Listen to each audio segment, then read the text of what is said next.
সাধু কাকে বলে?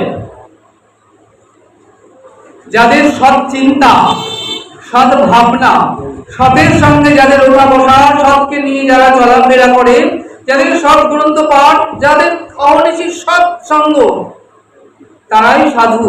যাদের অন্তরটা কৃষ্ণ প্রেম রসে পরিপূর্ণ থাকে, তারা সাধু। দেখে এই জগতে যাদের অনেক ধন আছে তাদেরকে বলে ধনবান, যাদের রূপ আছে তাদেরকে বলে রূপবান, যাদের অর্থ আছে তাদেরকে বলে অর্থবান। এই জগতে যাদের হৃদয় পাত্রটা ভক্তি রসে পরিপূর্ণ, তাদেরকে বলে ভক্ত। তাদের কি বলতো, হৃদয়টা ভক্তি রসে পরিপূর্ণ থাকে, অন্য চিন্তা করবার তাদের সময় নাই। তুমি কি খেলে, তুমি কি করলে, তুমি কি করছো, তুমি জপ করছো না তপ করছো, তুমি ভজন করছো, এত কিছু বলবার বা ভাববার তাদের কোনো হৃদয়ে এতটুকু জায়গা খালি নাই। হৃদয়ের পাত্রটি কৃষ্ণ রসে পরিপূর্ণ। কেন বলতো? তোমার চিত্তে তুমি ভজন করছো, আর যদি তুমি এর তার নিন্দা চর্চা করছো, এর তার খারাপ কিছু দেখছো, একে তাকে শাসন করছো, তাহলে তোমার চিত্তটা পুরোপুরি কৃষ্ণ প্রেম রসে পরিপূর্ণ নয়। সেখানে অনেক জায়গা খালি রয়েছে, তাই তো সেখানে তুমি এত কিছু করতে পারছো। তাই যারা এই জগতে প্রকৃত ভক্ত, তারা কারোর কিন্তু দোষ ত্রুটি কিচ্ছু দেখেন না। দেখো, এখান থেকে তোমরা যখন আমাকে দেখছো আমি একটা হলুদ রঙের বা এই যে জামা পরে আছি, কিংবা এখান থেকে কাছাকাছি দেখছো, প্রত্যেকের পোশাক, শাড়ি, ড্রেস কালার দেখতে পাচ্ছ, গায়ের রং দেখতে পাচ্ছ, কে লম্বা, কে বেটে, কে উঁচু, কে মোটা, কে পাতলা, সব দেখা যায়। কিন্তু যখন তুমি এখান থেকে 40 ফুট, 50 ফুট, 30 তালা, 50 তালার উপরে উঠে যাবে না, সেখান থেকে যখন তুমি কাউকে দেখবে, তখন কারোর পোশাকের কালার তুমি দেখতেই পাবে না। তখন কি হবে? কে লাল পড়েছে, কি নীল পড়েছে, কি বেটে, কি মোটা, কে পাতলা, কি লম্বা, কিচ্ছু দেখতে পাবে না, সকলকে সমান দেখতে পাবে। তাহলে গুরুপদ আশ্রয় করে যারা ভজন আনন্দে রয়েছে, অহর্নিশি কৃষ্ণ রাধে রাধে রাধে রাধে রাধে রাধে রাধে রাধায় রাধা নাম জপ করছে, রাধা নাম শুনে শ্যাম আখি জলে ভাসে। তাহলে রাধা নাম শুনে যে গোবিন্দ আমার আখি জলে ভাসে, এ হেন রাধা নাম না শুনিল মোর কান, নামেতে অমৃত বর্ণ, সে নামেতে বঞ্চিত কর্ণ, সে নাম লইতে কেন এত দ্বিধা? যে নামে অমৃত বর্ণ, সে নামে বঞ্চিত মোর বর্ণ, সে নাম লইতে কেন এত দ্বিধা? তাই বললেন যে অহর্নিশি জপ রাধে রাধে রাধা রাধা রাধা রাধা রাধা। তুমি অহর্নিশি বলো রাধে রাধে রাধে রাধে রাধা রাধা। বৃন্দাবনে যদি যাও তাহলে কি দেখবে জানো? আমরা যেমন বলি না কথায় হ্যালো ফোন করে, বৃন্দাবনে কি বলে জানো? রাধে রাধে, হরে কৃষ্ণ, জয় নিতাই, জয় গৌর, হরি বল। দেখো, তুমি যখন হরে কৃষ্ণ বললে বা জয় রাধে বললে, আর একজন সে শ্রবণ করলো, শ্রবণ মাত্রে কর্ণপট, মানে কৃষ্ণ নাম তো তরল পদার্থ, ভাগবতী তরল, তা তরল পদার্থ, এই যে দেখো তরল পদার্থ জল আছে কিভাবে না, একটা পট, পাত্র। তাহলে এই যে তরল কৃষ্ণ নামামৃত আমরা পান করি কি দিয়ে? কর্ণপট, এটা পাত্র।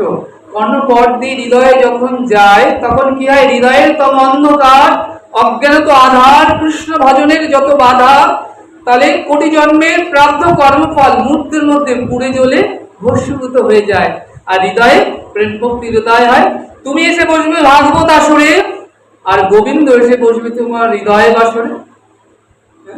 তাই বলছেন যে যখন তুমি অনেক উঁচুতে উঠে যাবে, তখন সকলকে সমান দেখবে। যারা ভজন আনন্দে থাকে তারা ছোট বড় কিচ্ছু দেখেন না, তারা কি করেন? সকলের মধ্যে সমান দেখতে পান। তাই আজকে কি হলেন না, বলরাম দেখছেন সামনের সাথে যারা দাঁড়িয়ে আছে, সাধু চেনার উপায় কি বলতো? তুমি চোখের সঙ্গে চোখের দৃষ্টি বিনিময় করবে, কোনো ব্যক্তির চোখের দিকে তাকাবে, দেখবে যার নয়ন কৃষ্ণ নামে হা গৌর হা নিতাই বলাতে নয়ন দুটি ছল ছল করে উঠেছে, নয়ন দুটি ছল ছল করছে। তাহলে নয়ন দেখিলে যায় সাধু চেনা। নয়ন দেখলেই বুঝতে পারবে সদা কৃষ্ণ নামে নয়ন দিবানিশি ছলছল করছে। আমার তো সাধনই বলো না, আমার তো ভজনই বলো না, আমি যেমন এলাম তেমনি গেলাম। অমন কেন পাইনি ভাবে এমন দুর্লভ মনুষ্য জন্ম লইয়া, হরি না ভজিলি মানুষ হইনি পাবে। দিবস রজনী আবল তাবল কত না পচাল পারো, শত কথার মাঝে একটি বারো তুমি হরি বলিতে জানো।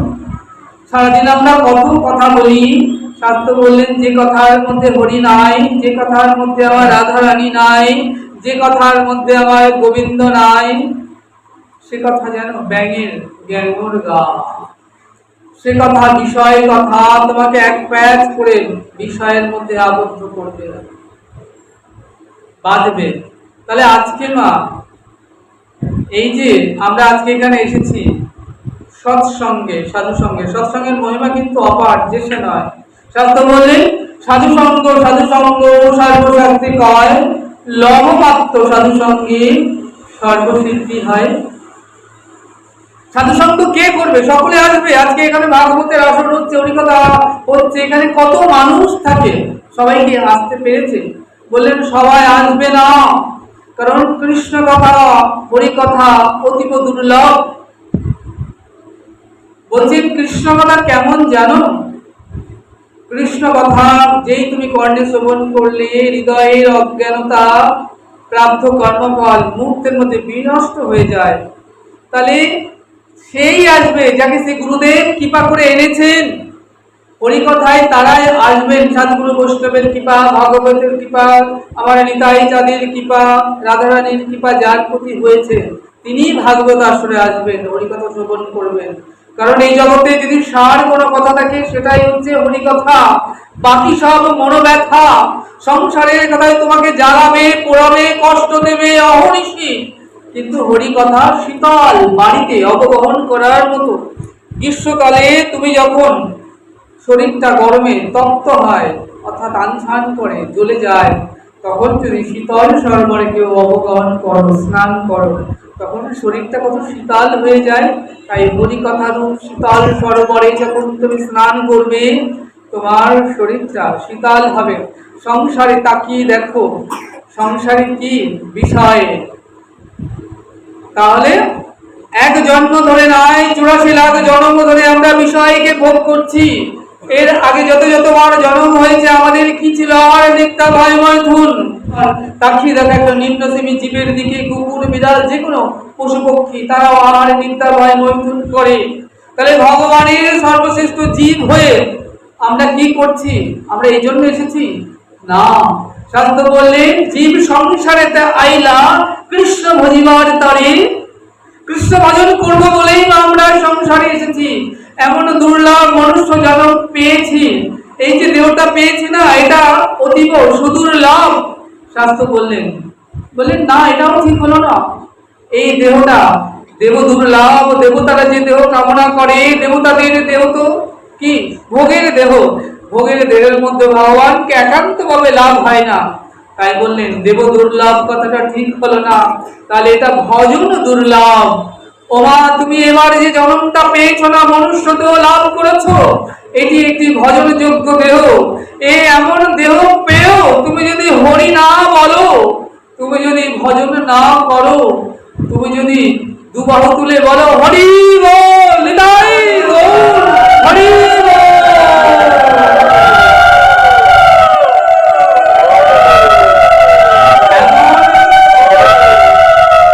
এমন দুর্লভ দেহ পেয়েও যদি বদন করে হরি না বলো, তাহলে শাস্ত্র বললেন তোমার আসা যাওয়াই সার হবে।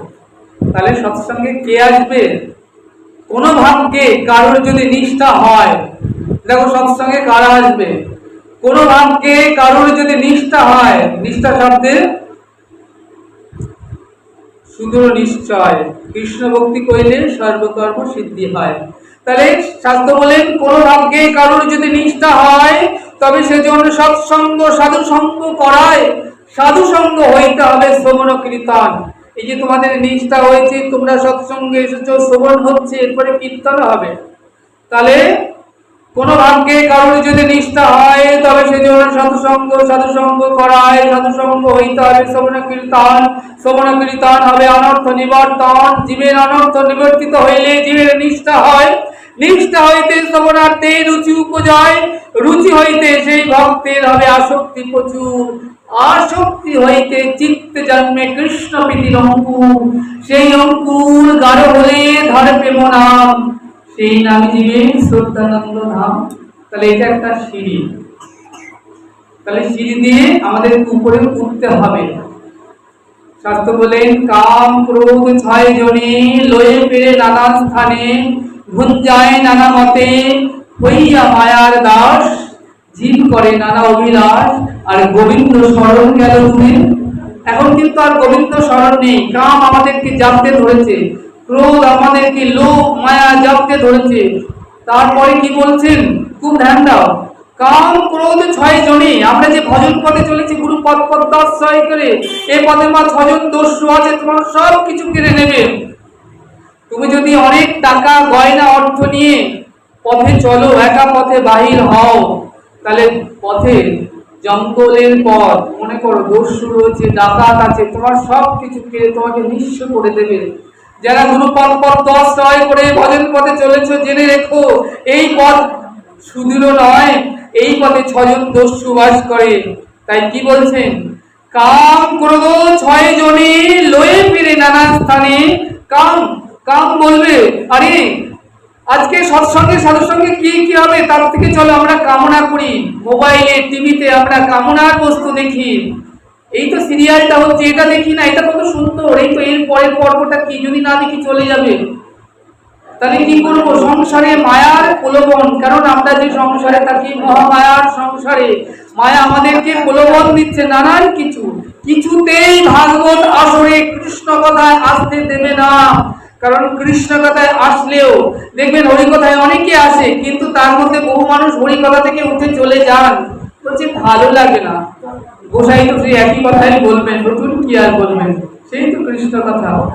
কারণ মায়া থাকে, কারণ এখানে বসে আছে, বসে সংসারের কথা চিন্তা করছে, বাড়িটা দরজাটা খোলা, বৃষ্টিটা আসতে পারে, ছাদে কি জামা কাপড় গুলো মেলা রয়েছে, যদি ভিজে যায়, কিংবা কুকুরটা রয়েছে সে কি বাইরে গেল নাকি ঘরেই রইলো, রাতে রান্না করতে হবে, বসে আছে হরিবাসরে সংসারের কথা ভাবছে।